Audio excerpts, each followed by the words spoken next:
Hey, what's up, YouTube, and welcome to another Guild Ball match report.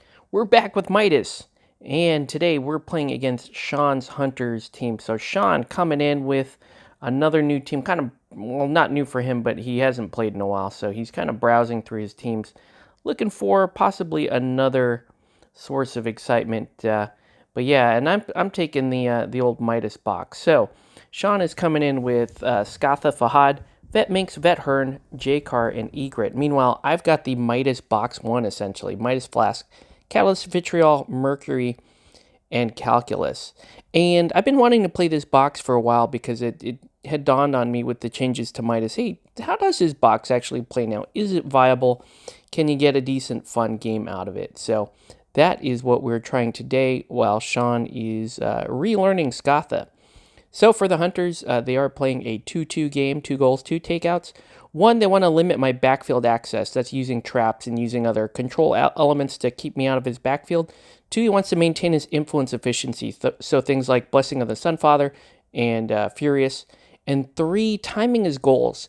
It's going to be interesting to see if Sean wants to play upfront aggressive or try to control the game a little bit earlier and score earlier, meanwhile, for the Alchemist, we are also playing a 2-2 game. 1, I want to abuse repositions. I got a lot of push dodge on the team, a lot of push. 2, I want to keep this tempo kind of low because that favors me and my condition game.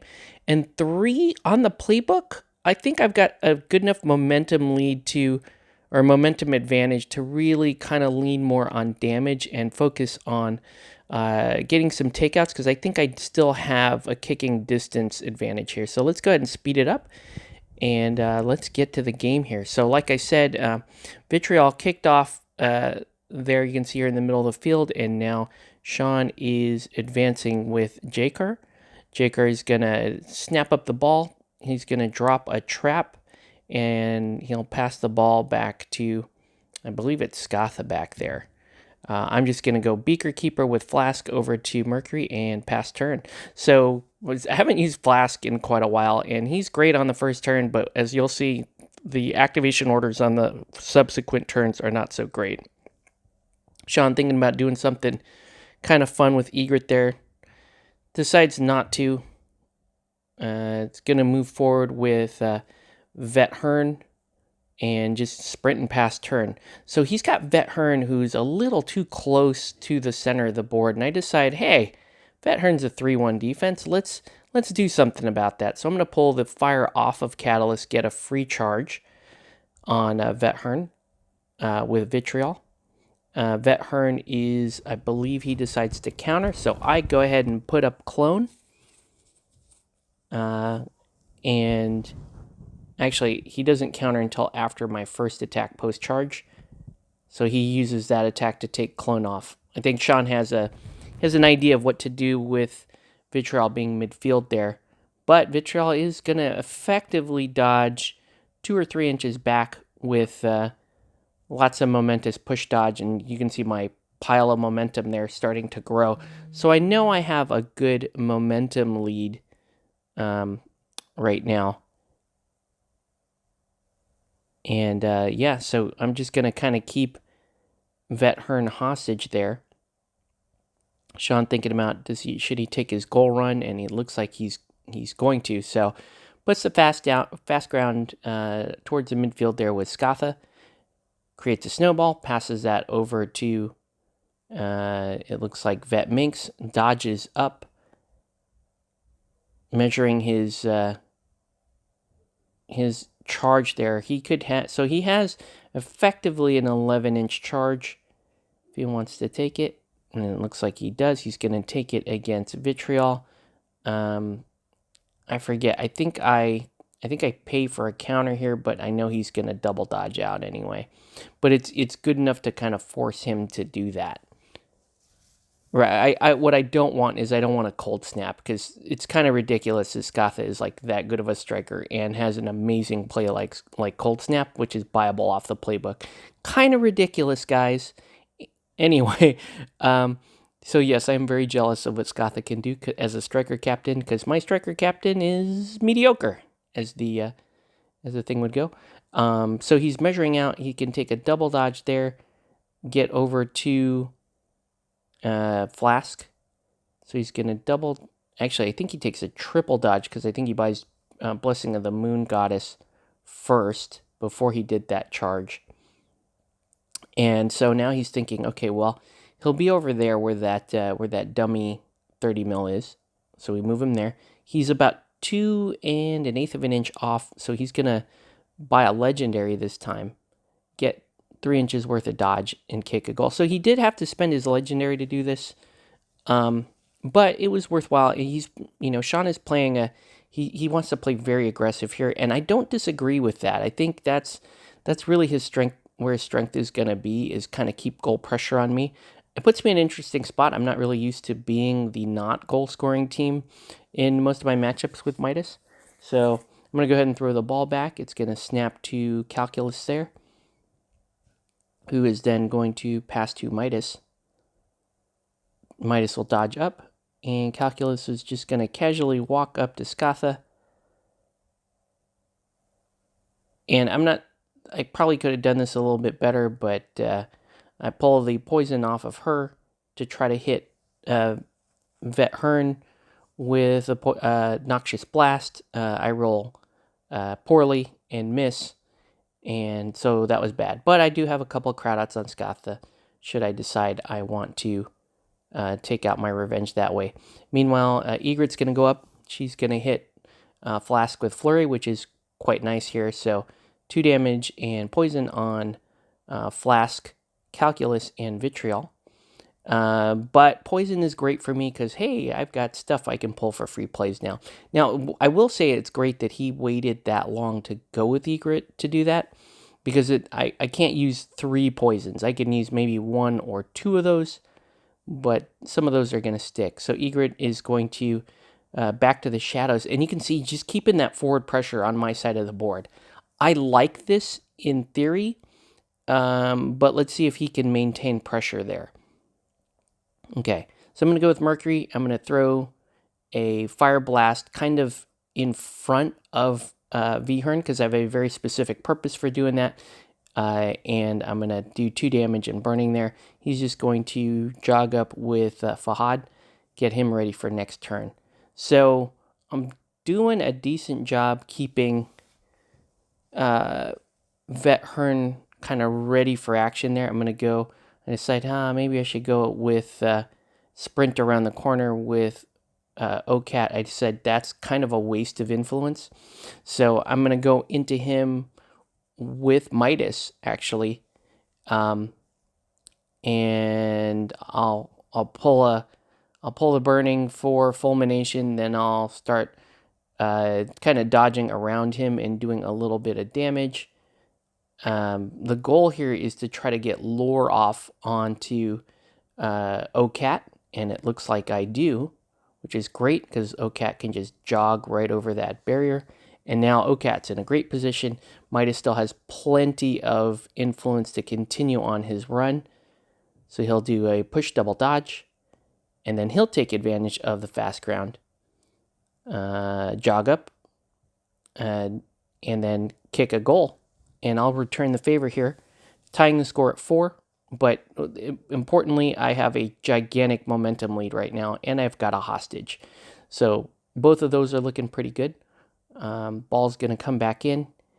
It's going to scatter towards midfield there, and Vetminx is going to want to do something about that. So Vetminx is going to sprint into the fast ground, snatch up the ball, and drop a trap, right? So I think this just leaves me with... Oh, he's actually going to do an attack onto OCAT there. With the last little bit of influence, do a little bit of damage to OCAT. Okay. So good, nice, good aggressive play. I think I regret where I dodged Midas after that goal, because that does kind of keep him out of the play. I should have dodged him a little more centrally. OCAT's going to go in, and he's going to purposely walk into that Fire Blast. It's one of my favorite things to do with Mercury and OCAT, is I can pull, that allows me to pull the burning off of OCAT earlier in the turn than I normally like to, so that I can activate Vitriol. but then OCAT can just walk back in, gain burning from Mercury's free play. So the amount of free stuff I get off of that, off of this team is crazy, and it allows me to keep Midas really well stocked on influence, and he's going to have to carry a lot of scoring load here. So OCAT is just taking he's just taking a lot of hits into V Hearn. I think he leaves V Hearn on 2 health knockdown. Actually, I think 5 health. Yeah, 5 health knockdown, poison, burning. So V Hearn is going to start the turn on 2 health. I'm going to easily win turn here, playing a +1 move, and we'll just keep it rocking. So, like I said, this team is extremely influence efficient. The issue the team has is it's a little squishy, not, really only 1 2-inch melee, and Flask is great, but causes the activation issues late game. All right, so we both get an influence, extra influence from the goals that we scored.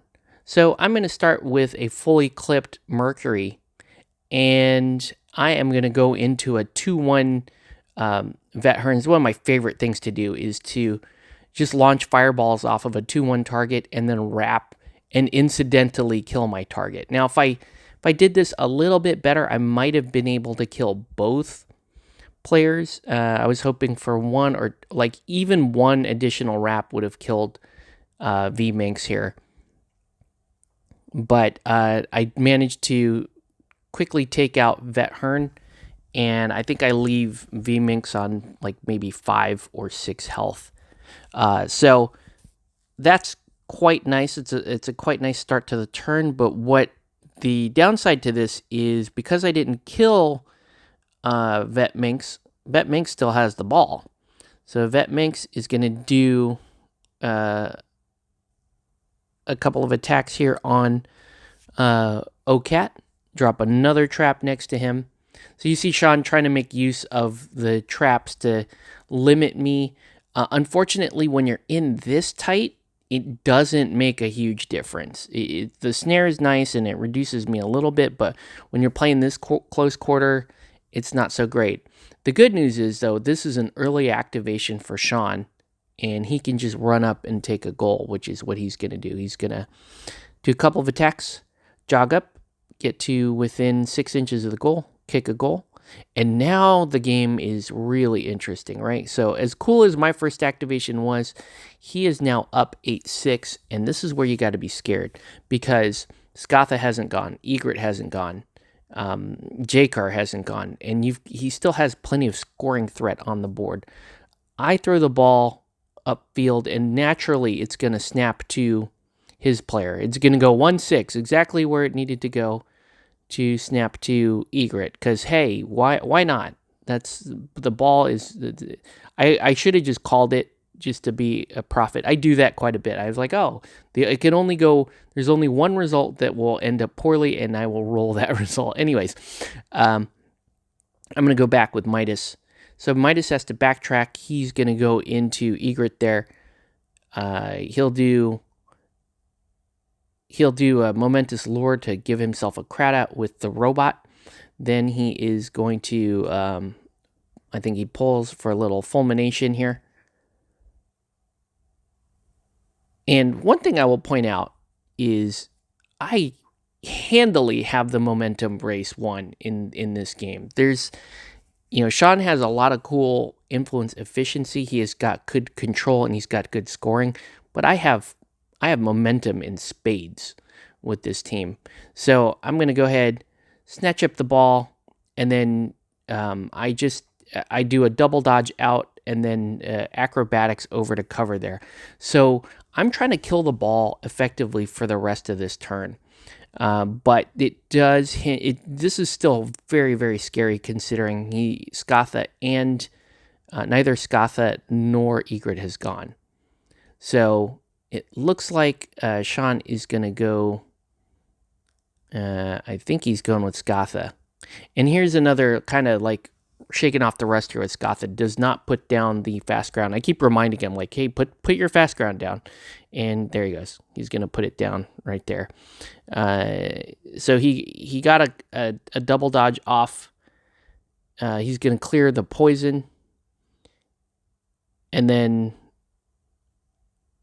I guess that's turn for him. I'm a little shocked by that, but okay. I'm not sure why. He should have just jogged through the fast ground and tried to be a snapshot turret for Egret. But I'm going to take full advantage here. I'm going to go with Ocalc, pull a condition off Egret to throw blind at her, and that lands. That's clutch. That effectively sealed off his third goal. He does not have a means to get that ball now. Through any pretty means. And then I'm going to do an attack on her and I think I just get a momentous dodge. So Egret's going to go. Egret is just going to, thought she was trapped, but hey, she still has Snapfire and Swift Strike. So she is going to Snapfire to get clear well out of range, and she wants to blow up this robot. Who is on 1 health right now. So she does that. She blows up the robot, does 3 damage burning over to Skatha, and then walks over to Midas, which looks like she gets within 1 inch. And then I decide not to take my unpredictable movement because I know she's going to back to the shadows. So she back to the shadows right in front of me. It's a cool move. He's trying to seal off my top of third turn goal. So that was cool. Then I'm going to go with Ocat and simply just walk back and just brutalize whatever is left of V-Minx there.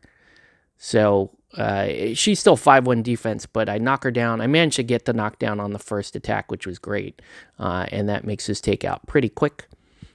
But it still takes 3 influence because 5-1 is stupid and it's a bad idea. I don't know. It's just so annoying. Anyway, Jakar's going to come in, charge Ocat. I think I counter just to make him get out. So he is going to land, he lands a pretty nice, I think it's like a 3 damage push dodge.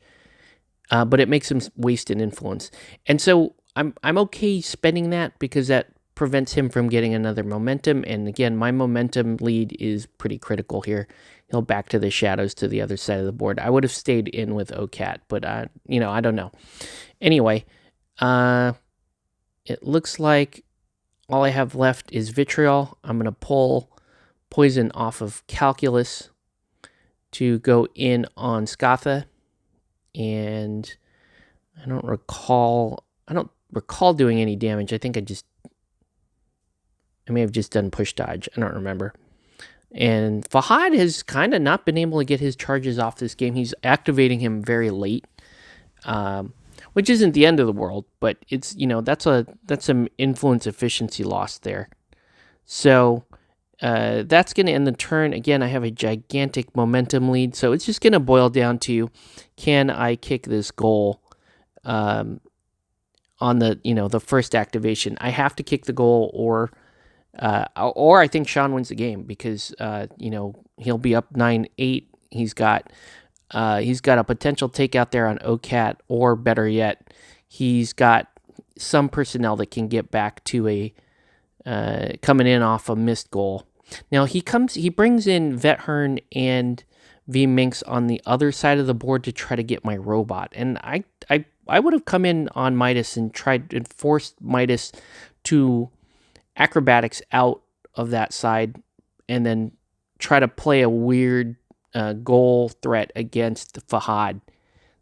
I think I would have played that a little different, but that also runs the risk of me basically walking 1 or 2 players off the board. So I kind of see where he's coming from, but I would have played it the other way just to try to screw up my goal. So Midas is going to go ahead, attack Egret, score a push dodge, and then pull that condition there for fulmination. Deciding, should I charge? I don't have quite the angle I want, so I have to acrobatics and then charge for 1 because that's the card I played. Sean had already used that momentum on a counterattack with Egret, which I think was a mistake too, because she would have been rolling 3 dice against defense 5. He should have saved the counterattack here. But anyways, I'm going to get the momentum there that I need off Fahad, take him to the goal, and score the goal. So that's going to do it for this video. Want to thank everyone for watching. Once again, have a good one, guys, and we will catch you on the next one.